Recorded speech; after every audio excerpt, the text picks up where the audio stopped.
Highclere Castle, world famous as the location for hit drama series Downton Abbey. Over centuries, it's played host to royalty, nobility, and celebrity. It holds unexpected secrets. This is a fairy tale castle with a real-life lord and lady, even a real-life butler. I think it's very important to maintain standards because once they disappear, they will never come back. This is the behind-the-scenes story of England's best-known country home.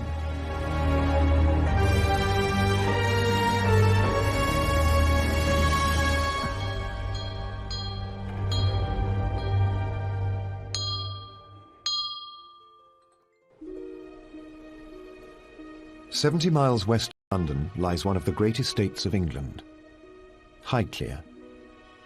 A country house nestling in 5,000 acres. That's 5 times the size of New York's Central Park. Highclere is the location backdrop for the successful television period drama Downton Abbey. And walking through its doors is like walking onto the television set.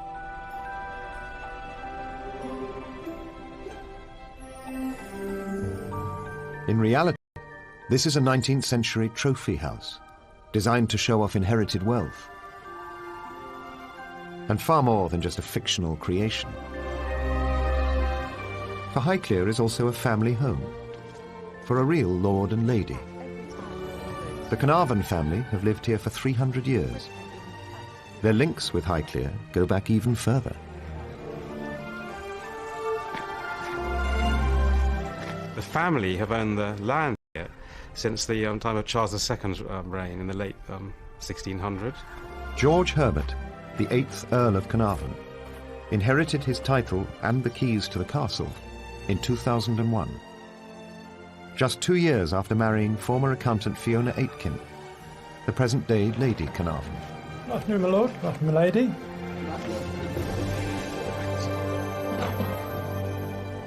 I met my husband at the end of '96. I first came in January '97. But you don't know when you turn up you're going to end up marrying. You're just a guest.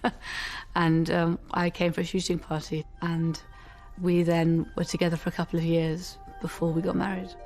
Lady Carnarvon married into a classic English fairy tale life, complete with servants, because an estate like Highclere doesn't run itself. Oh, how wonderful. Dunk, actually, then I'd be really happy.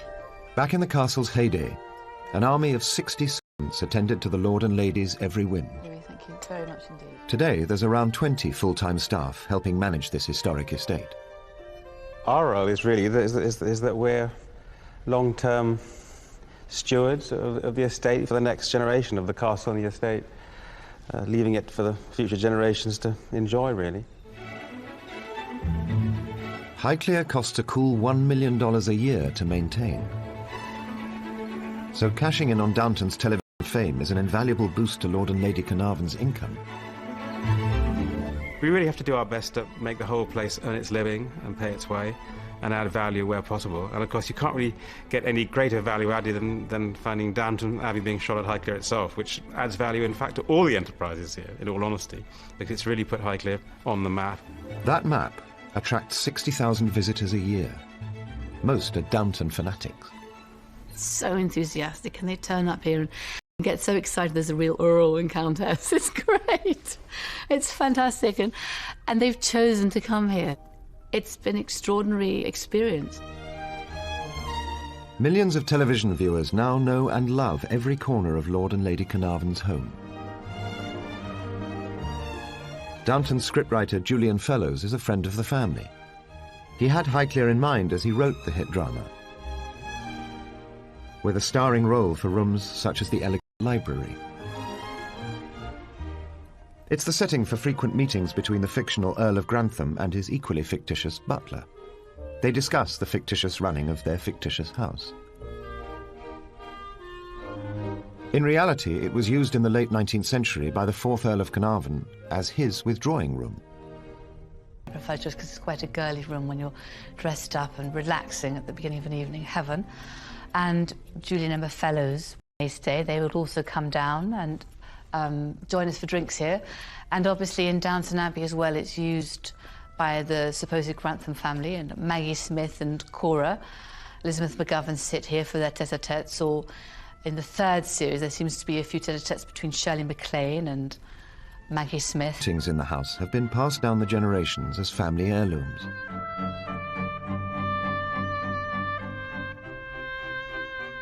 The children of the first Earl of Carnarvon hang over the fireplace.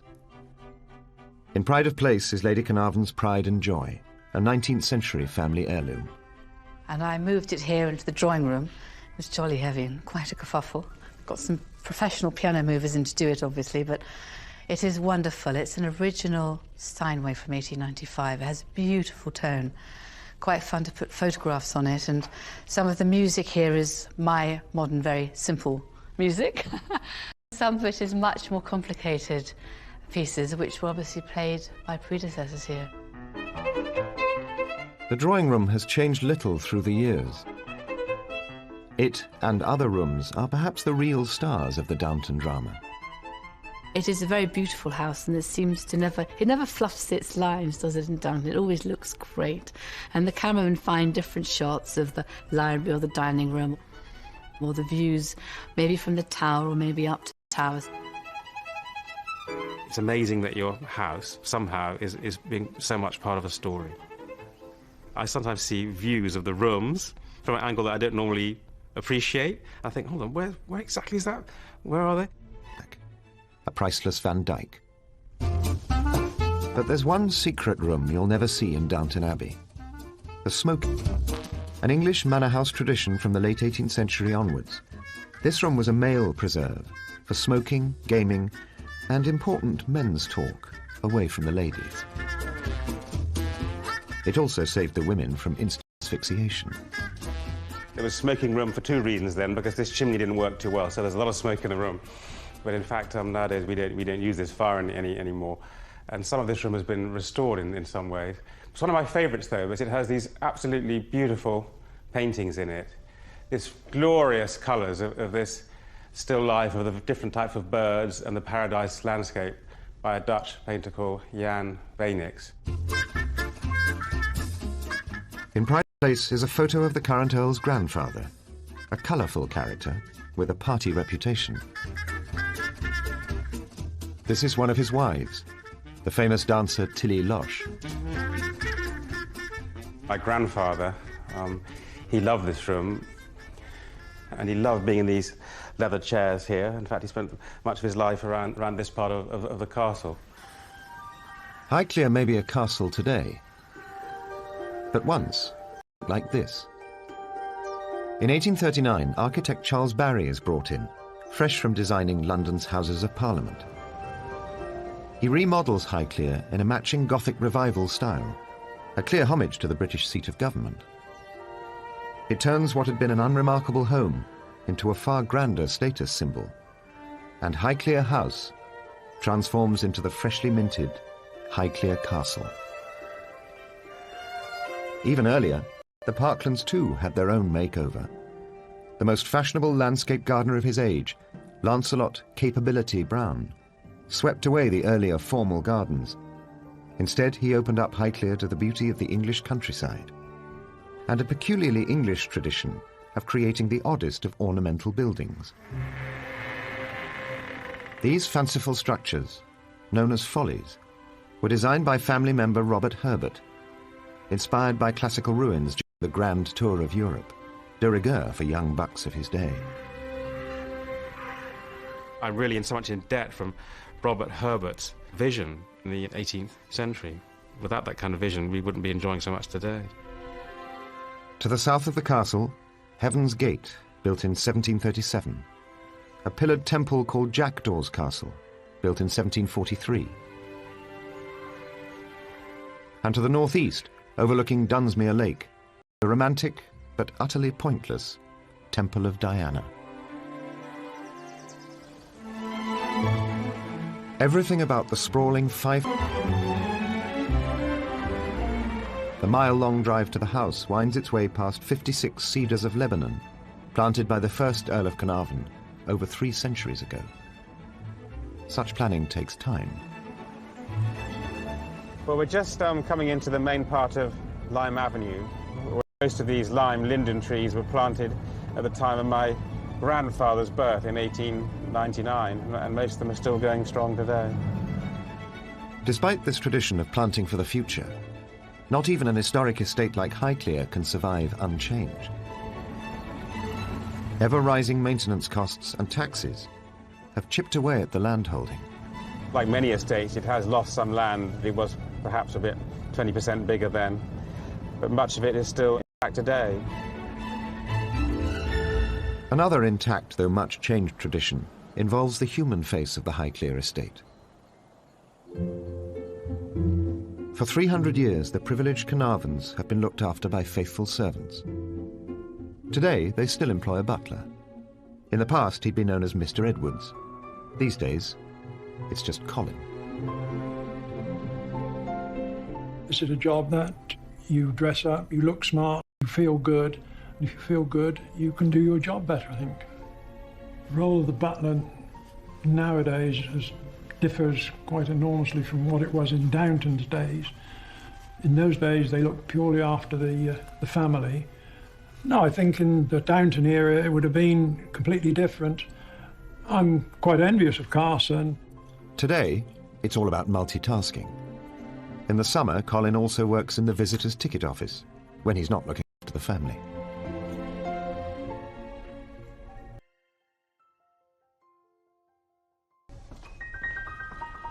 The Highclere butler's role may have changed over the years, but that doesn't stop Colin from ensuring standards remain. The tables have been laid this way for hundreds of years in these type of houses, something that doesn't change. If it does change, it just doesn't look right. I think it's very important to maintain standards, because once they disappear, they will never come back. Colin takes his job seriously. It's become part of his identity, even at home. Oh yes, every breakfast. We always lay this way at home. My wife is in the kitchen preparing and I lay the table.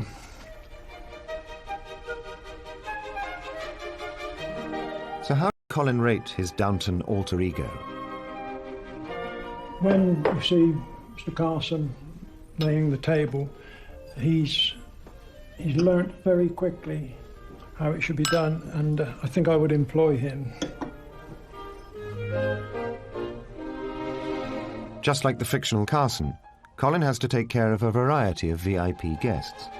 The Queen, Prince Philip were regular visitors. Prince Harry's been here, film stars. They're normal people. We treat them as everyone else.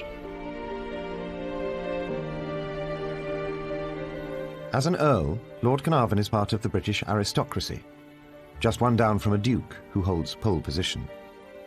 The higher up the hierarchy, the more likely you are to have a royal visit. And that means you have to keep the house in good order, so that it's fit for a visit from the Queen.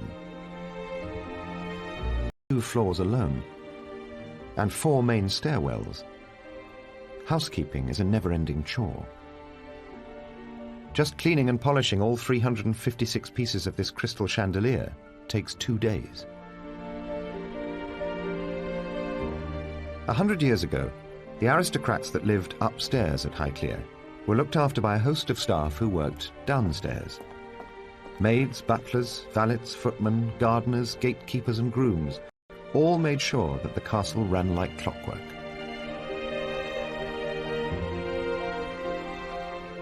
And woe betide any servant disobeying strict codes of conduct.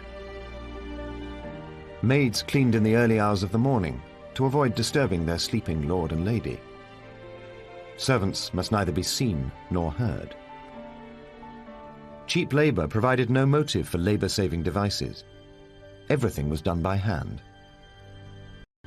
Electricity came early to Highclere. In the 19th century, only the wealthy could afford it. And new high-tech devices proved handy for summoning the servants. What we have here is the bell board, which every room virtually in the castle has a button in each room which is connected to all the different little bells there. And if someone presses them, the centre then starts waggling, and you can tell which room has called you.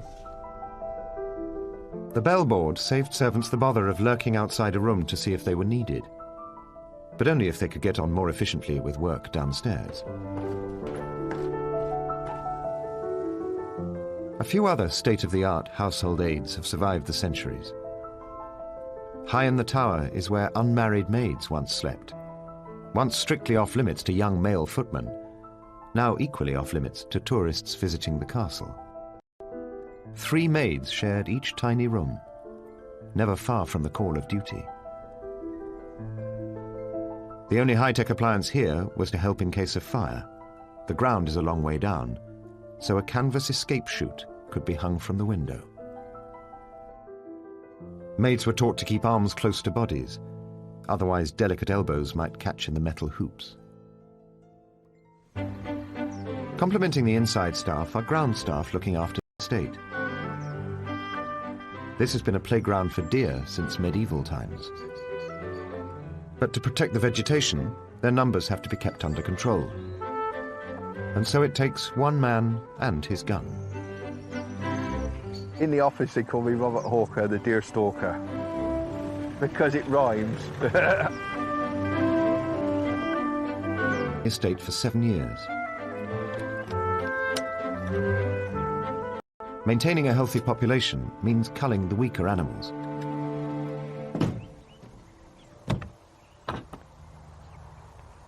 On the estate we have 3 species of deer.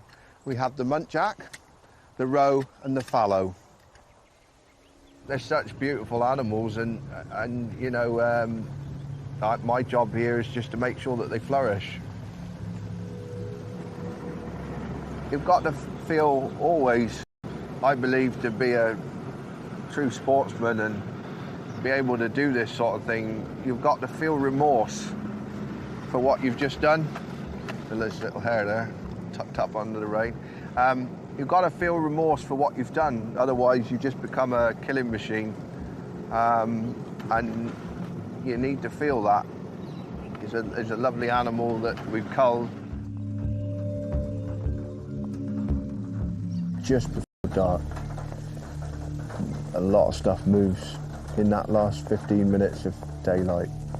That's when the possibilities go up higher for a shot. But maybe not this time. Robert didn't get to pull the trigger tonight. His deer have a lucky escape. Care for his birds. Staff room. Eddie recalls Highclere's golden era. In the old days there, it was all private. Lord Carnarvon had his guests, like he'd invite all, more or less, his old school friends all through the winter, and they'd shoot with one another. The Prince of Wales, the future King Edward VII, came to shoot here in the 1890s. That's the French with his 2 loaders and the cartridge boy, which was taken around about 1904, I think. They shot 1,600 pheasants here in 3/4 of an hour. Luckily for the pheasants, times have changed. You can't run a shoot now, not with the cost of things now. You just couldn't do it. Today, people do still come here to shoot, but as one of the estate's many business opportunities, and the visitors are more likely to be rich businessmen. Morning, Tom. Morning, Ed. Shoot went well yesterday, didn't it? Yeah, it was a good day. Plenty of birds about. They all go like that, we'll be all right. Yeah, we will. Eddie is assisted by his young underkeeper, Tom. Yeah, Ed's a very good boss. He's fair, although he can be strict. It's early days in Tom's career, but like many of the staff on the estate, he expects to be here for life. I've been on Highclere Estate as a gamekeeper for the past 3 seasons, although I did help out and do my work experience and also helped out through school here. Probably a bit Conveniences to help.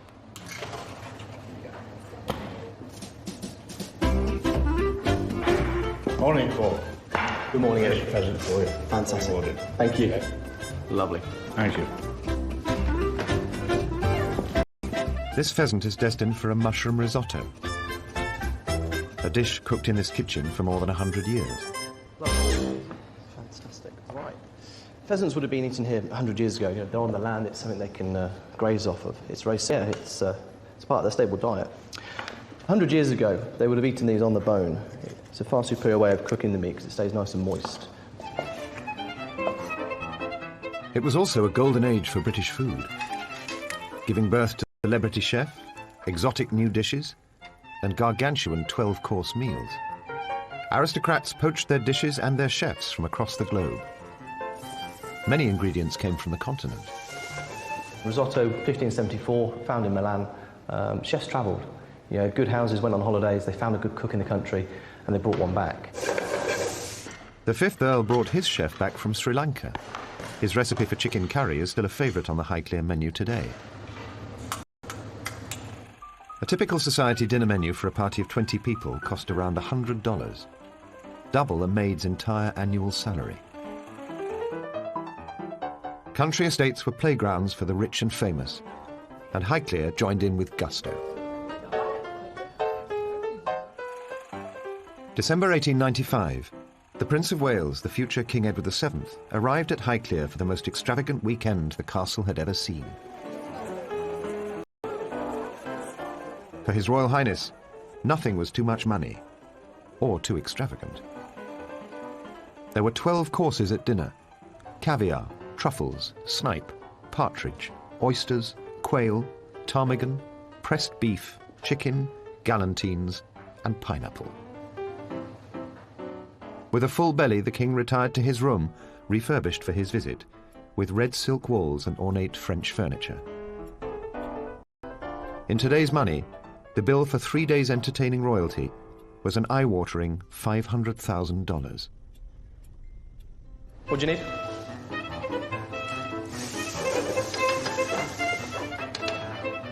I think 100 years ago when Lord and Lady Carnarvon, or any lord or any lady in a house in England were entertaining, they wanted to be the best, they had to be the best.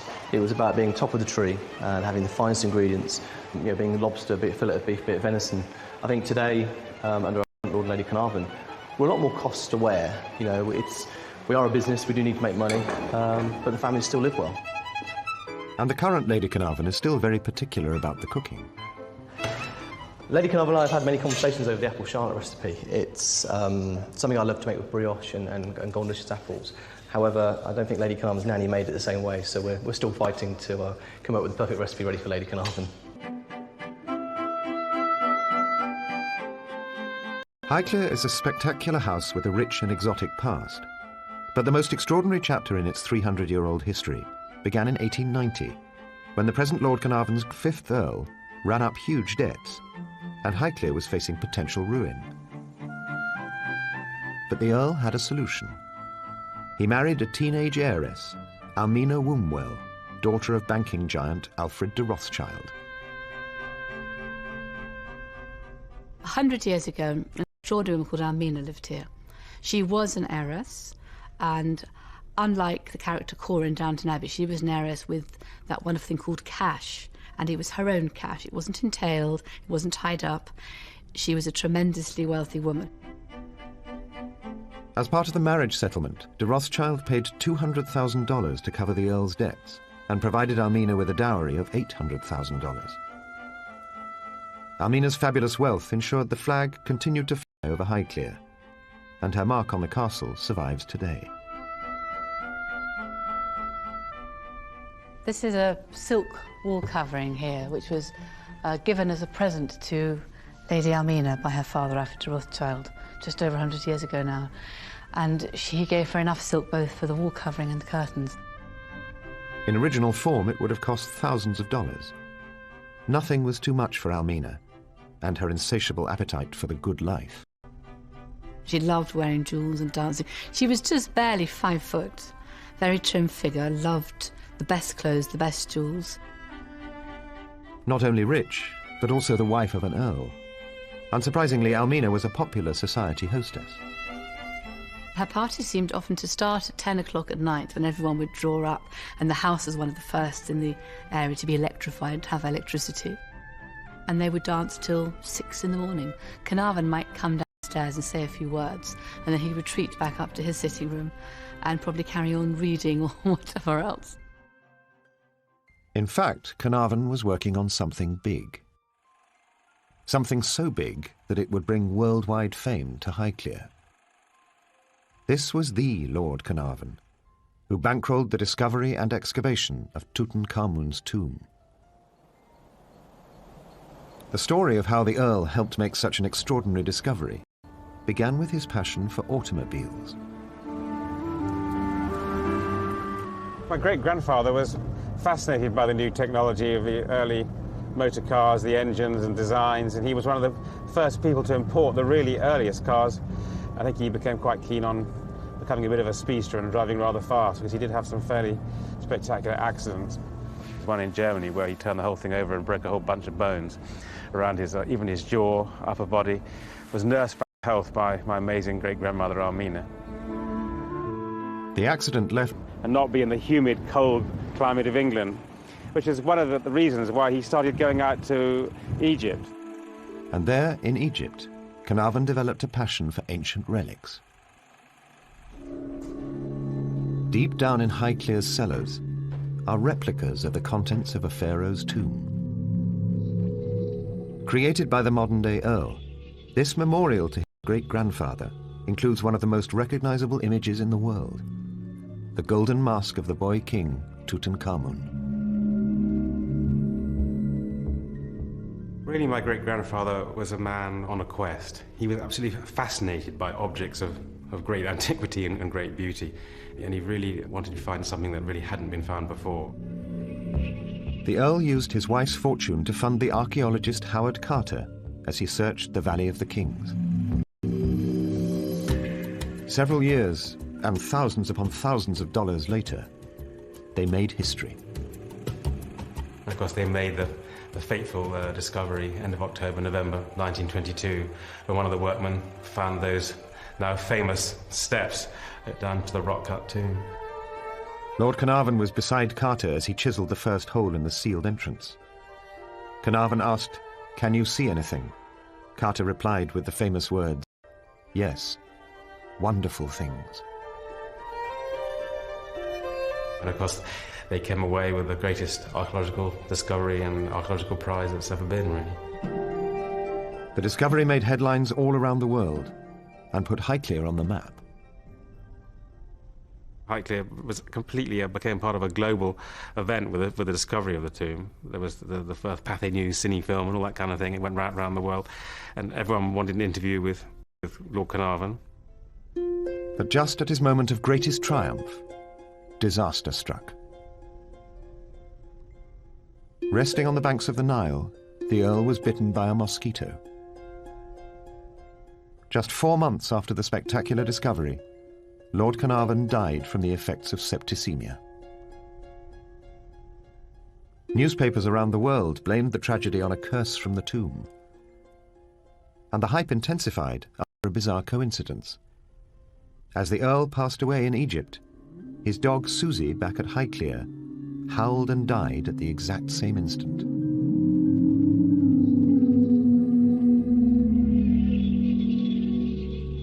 The current Earl celebrates his great-grandfather's discovery with these reproductions in the basement. But upstairs at Highclere, there is genuine Egyptian treasure. In 1988, one of the castle's carefully... One of the really fascinating secrets of the smoking room are these extraordinary cupboards hidden here between the drawing room behind me and the smoking room, which, during my grandfather's life, lay undisturbed and undiscovered for some 62 years, and we never knew anything about it. And my grandfather was superstitious and never said anything. So after he died, my father and his butler, Robert Taylor, were looking at all the different things in the castle, and Robert says to my father, "Well, my lord, there might be some Egyptian stuff." And my father says, "Well, I don't believe that, there just can't be any." Took him here, and they pulled out the furniture apart and went in here, and there are these extraordinary objects. Unknown to us, after my great-grandfather died, Howard Carter had sent most of the collection of my great-grandfather, the wonderful Egyptian collection, to New York, to the Metropolitan Museum. But a few items he left at Highclere, and they were hidden in these cupboards. And you can still see today the old tobacco-type packets and tins with Cairo on them and that kind of thing, and jewellery boxes, little make-up pots from the time of the Lady Pharaoh, Hatshepsut. They were all stored in this cupboard here, and the one on the other side as well.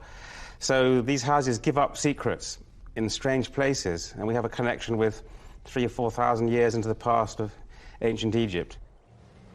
But that connection is bittersweet, leading to the death of one of the family's most enterprising earls. So we're now en route, slowly heading up Beacon Hill to see the grave of my great-grandfather.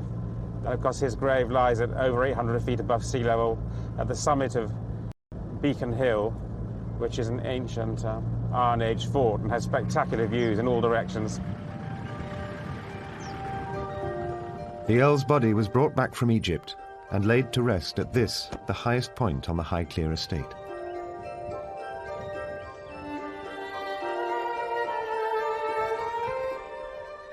We're right by the grave of my great-grandfather, the 5th Earl of Carnarvon. He was one of the, perhaps the last great eccentric, even maverick adventurers. And he wanted to be buried high up on his estate, looking back to his glorious house, the castle. And maybe he also thought that he was buried in a quiet, desolate spot, like the extraordinary ancient pharaoh Tutankhamun whose tomb he discovered. It's always rather poignant coming back up here and looking at his grave. It just makes one think of past ancestors and what they did, really. The 5th Earl has been written into the history books, forever linking the family name Carnarvon with one of the most extraordinary discoveries of all time. Almina also had a moment of glory, but hers had come a few years earlier. August 4th, 1914. At the height of a long, hot summer, war lives and learned to fight. Life at Highclere, above and below stairs, changed forever. 75 men left the estate for the battlefields to fight what would be a bloody war. Some of the grooms were the first to enlist because they could obviously ride, and at the time we thought the cavalry was an important part of a battle plan. The keepers joined the machine gunner corps, and then some of the gardeners. The aptly named Digweed family had gardened at Highclere for generations. Their oldest son George enlisted with 2 other gardeners, Albert Young and Charlie Adams, though the head gardener Pope stayed behind to grow food for the estate. Yet the upstairs side of Highclere also made sacrifices. Society girl Almina set aside her life of privilege to care for wounded army officers. She had decided that she wanted to turn this house into a hospital. Almina organised doctors and surgeons and hired 30 nurses. Highclere was transformed into a makeshift hospital for hundreds of men. Blinds were fitted to all the south-facing windows to offer shade for her patients. The journey home from the front wasn't easy, but the ones who survived were met at the door by Lady Almina. She welcomed the first 30-odd patients in September 1914. As the officers began to arrive, the enormity of the situation became apparent. 2/3 had injuries to bones from shrapnel and gunshot wounds. So the resourceful Almina adapted her plans. She turned part of Highclere into an operating theatre. Oh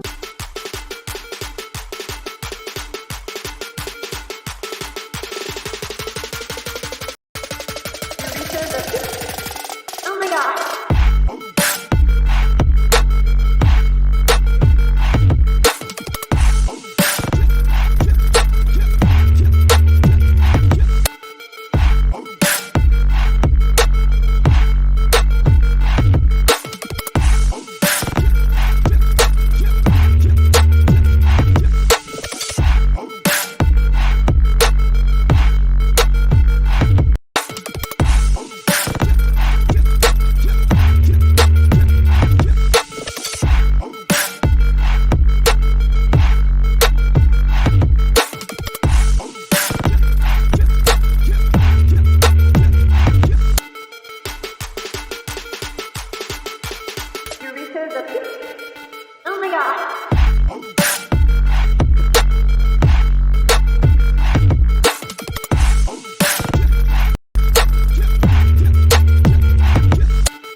So this is Arundel bedroom, which is one of my favourite bedrooms to put guests in today, but 100 years ago was used by Almina as her operating theatre in the First World War.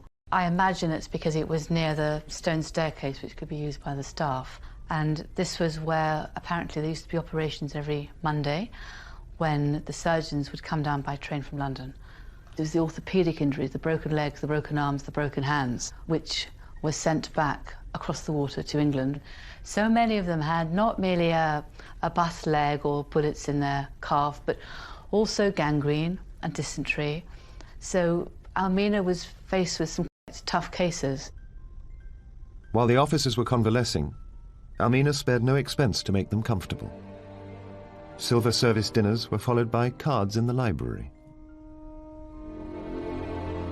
Highclere was a haven for the wounded. In the archives are hundreds of letters from grateful patients and families, testimony to the work of Almina. I was indeed lucky to be sent to Highclere, and shall never forget all your kindness. I arrived feeling an awful wreck and so depressed that I didn't care whether I lived or died. But your sympathy for me and the fact that you stayed with me that first night worked a most wonderful cure. My heart feels too full for me to express the deep gratitude I feel for you, for all you've done for me. Oh, I cannot tell you what a joy it is to be able to do so much already, and my heart feels too full for me to express the deep gratitude I feel to you. Some of the letters are moving because they're obviously written by a right-handed man in his left hand, learning to write from scratch because he'd lost his right hand. But she was an extraordinary woman. She had the money, and if she didn't have the money, she would still have on such a scale and just go for it. What a lot we owe to people who came before us. The war claimed millions of lives, wiping out entire estates and whole family lines. Half of the men sent off to war were dead, wounded or missing, including 13 men from Highclere. Among them, gardeners George Digweed and Charlie Adams were taken prisoner and died in captivity, while Albert Young was killed in action. The end of the war brought massive social and political change and heralded a new era in England. Men who left as servants returned as less deferential, battle-hardened veterans, demanding social equality. A British economy ruined by war demanded new taxes, a shock to the landed gentry, used to income tax at 6%.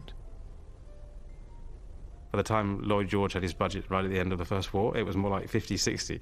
So we weren't really expecting these kind of things with the higher incomes, and a lot of them didn't prepare for it very well. And so they just kept spending money and they didn't think of it as tax. And then things were sold. A lot of estates began to be broken up. Everyone was struggling to make ends meet. The New World, America, was where the money was, and art was being sold from this country to America to fund the gap and for the families in this country to pay their tax, because their revenue from land and farming was fallen off a cliff. There was very little. The landed gentry could no longer afford large numbers of servants, and a generation educated by war saw greater opportunities in factories, trade and cities. So many aristocratic families simply gave up. In the 1950s and 60s, many British country houses were demolished. Against all the odds, Highclere survived. The present Lord Carnarvon has taken on the challenge of preserving the best of the past. But it can be a daunting task. As Julian Fellowes has said in the Downton script, you don't want to be the Earl that lets the whole thing down and it all goes and collapses, and that's the thing that really sort of hangs over one a bit, because it's been discussed a number of times by Lord Grantham, and of course I feel sort of the same thing. Luckily, business is booming on the estate, and the Earl has been able to spend millions of dollars restoring the castle. Inside the house, the salon with its triple height vaulted ceiling and the roof above us now, over 2 years, which was a few £100,000, but we definitely had to do it, or we'd be very wet sitting here right now. It never really ends at Highclere. There's always something to be fixing, isn't there? So... Yes. I like doing the fun bits inside, but without having good roofs and good walls, there's no point, you know, making it look beautiful again. As well as repairing the fabric of the house, there are other, more unusual costs. One man's folly is another man's maintenance project. Recently, all have been restored by the Earl. But everything we do here, whether it's fixing heritage buildings like follies or even roofs and walls, it's all really for the long term. It's not really a short term. To pay for the long term, Highclere has become a business, mixing old traditions with a new modern twist. The land around the castle is one of the last aristocrat-owned farming estates. The Highclere estate is around 5,000 acres. Quite a bit of it is actually grassland, rough pasture land like this downland we're on now, and also woodland. There's about 2,000 acres of arable land for farming, and we're still growing wheat, barley, oats, and we also have about 1,600 ewes, and of course they're lambs as our sheep flock, because we have around 1,500 acres of grass to graze here, which is a fair amount on a estate of this size. The family has farmed here for hundreds of years, an important source of income for generations. I think the basic tenets and skills of management of game and wildlife in general probably haven't changed so much. But like most farms today, it's had to diversify. Highclere is now famous for horse feed. They produce award-winning oats for racehorses, including the Queen's. These are the original stables, used for hundreds of years. But no racehorses here, just Lady Carnarvon's Arab mare. Back in Almina's time, there were quite a few grooms, a head groom and a head coachman, under grooms, stable boys to help. But today there is just one groom, Joe, to look after the animals. Don't panic, Mrs. Mellon, it's all right. They're very gentle animals. It's amazing, they've carried us for so many years, haven't they, across some fields and everywhere else. The car is such a recent invention, so they've been with us for thousands of years, and people have ridden around here for thousands of years. So I'm just trees. Before cars took over the world,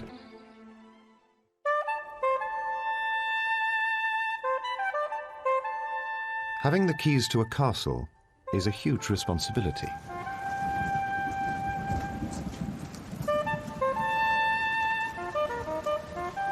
I think we'd just about be able to get it to a state where the worst of the really big repairs have been done. That would mean all the difference to me, really, to have achieved that in my lifetime. I can say that, hand over to my son George eventually and say, look, at least, you know, you can build on that. You're not having to go right back to square one with repairs that haven't been done for 150 years. Between them, Lord and Lady Carnarvon are preserving Highclere for future generations. I see my role as I'm trying to support his endeavours to, not drop the baton, to keep this, to continue to live here and look after the landscape and the house and leave it in better nick than we inherited it, in a way that is relevant in today's world. Oh, she's going to pick it up. She's thrilled. With its dedicated caretakers and newfound fame in Downton Abbey, Highclere Castle will remain one of the great estates of England for some time to come.